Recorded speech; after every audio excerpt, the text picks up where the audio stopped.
Hello guys, my name is Anthony Zapata and today we're going to be working on the Nissan 350Z. We're going to be showing you guys how to remove the alternator. This is a pretty easy job. It really just, you only need like a 10mm bolt to remove the fan shroud. You need to remove the upper radiator hose. And once you remove the fan shroud, then you can actually take off the alternator bolts. So we're gonna be doing that. We're gonna be showing you how to do that. You only need to lift the car from one side. So in this case, we're gonna lift it from this side and we're gonna start working on that. First thing you need to do is disconnect the battery. Every time you're working with actual electrical stuff on a car, you need to make sure that you don't have any current going to the vehicle. So go right ahead and disconnect your battery negative terminal.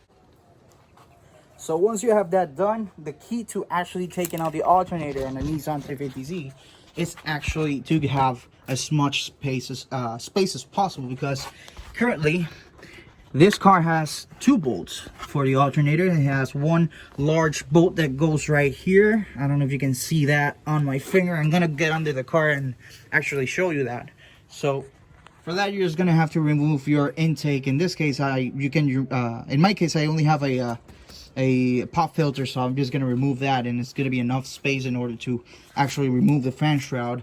The other thing that you're gonna have to remove is gonna be the upper radiator hose, in order to actually have space to remove the fan shroud. So once the car is up in the air from this side, what you're gonna do is you want to get your oil pan or some kind of container, put it on the underside of the car, because we're now going to remove the radiator hose from the radiator side. We're going to remove this, put it on the side so we can actually take off the fan shroud. So we disconnected the hose from this side. Thankfully it didn't throw any kind of liquids down there. So now we're going to go ahead and remove the intake, in order to actually have some space to be able to move all this to the side. We're also going to remove this line that goes to the coolant reservoir in order to actually take out the fan shroud. So we remove the line that goes to the reservoir and we put it right to the side. And in our case, thankfully we have a custom air intake. So in order to remove this, you only need to remove this clamp right here, and the whole thing comes off. In case that you have a stock intake air box, it's only a matter of removing the bolt that goes to here and removing the clamp that holds the clamp that holds to the intake tube. In our case, it's just really about just removing the thing, which was just being held by a clamp right here and a bolt right here to this place. So we now have slightly more space in order to work with the car. Now what we need to do is we need to remove two 10mm bolts that are this one that holds the fan shroud to the radiator, and we have another one right here that also holds the fan shroud to the radiator. So once those two bolts are out, the fan shroud is completely loose, but we now need to remove the fans from the fan plugs. Now in order to disconnect the fans, it's only a matter of two plugs. It's this plug and the other plug that's right there. It's exactly the same plug for both sides. You're not going to have any trouble if you mix them up. At least on the Nissan 350Z from the 2003 to the 2006, which have exactly the same fans for both sides. However, in the HR you have slightly different fans, so in the HR you cannot mix them. So we're gonna remove that. It's only a matter of removing them with a hand, or you can just use a plier in order to take out the clip.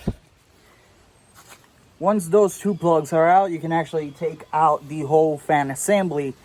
Be careful, because it's still going to be a pain in the ass to actually get it off. You're going to have to wiggle it around a little bit, because you have all those power steering lines and AC lines in the way. So make sure to be careful and not to break anything. Don't force it. If it's not going out, don't force it. Just try to wiggle it around, try to find a way to pull it out.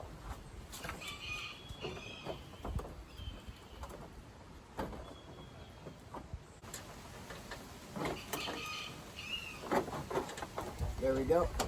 Now it's completely off. It was being held by the, I believe it's the power steering line. The high pressure power steering line is actually in the way. So you need to go ahead and move it slightly a little bit so you can actually take off the fan shroud. Once the fan shroud is actually completely out of the way, you can go ahead and grab your 13 millimeters. You're going to need a 13 millimeter, you're going to need a 12 millimeter, and you're going to need a 10 millimeter in order to remove the belt from the belt drive of the car.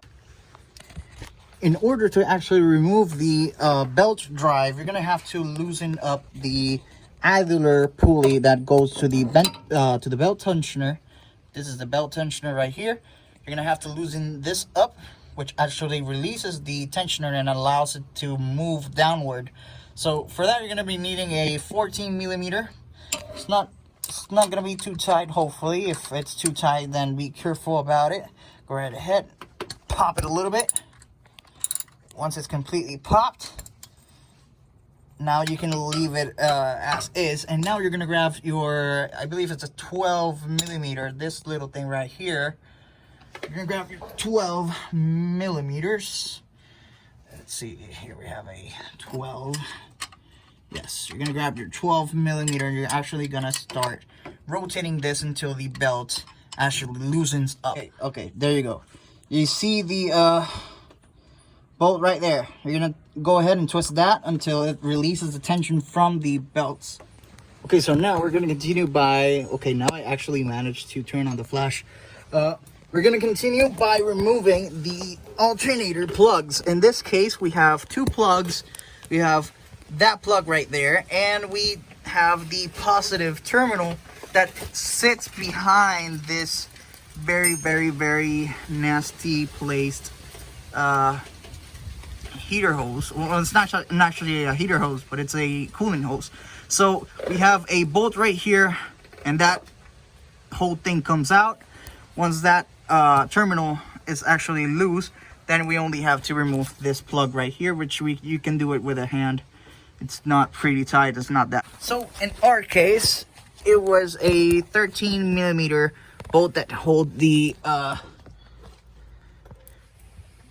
alternator positive terminal.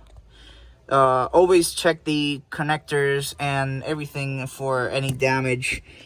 So once you remove this, you only remove the plug from this side, and the alternator is completely ready to be taken off.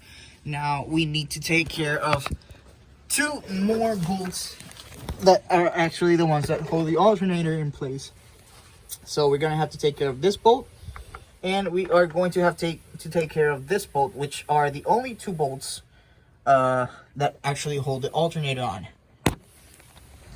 So once you remove the top bolt over there, that's the whole reason why you had to remove the fan shroud, because that bolt is actually pretty long, and if you leave the fan shroud on, it's not going to be able to come out. So you have to remove that bolt, and once you remove this bolt, since everything is already disconnected, go right ahead and give a little bit of a, of a tug to the alternator to make, to break it loose if it has any kind of dirt holding in or something.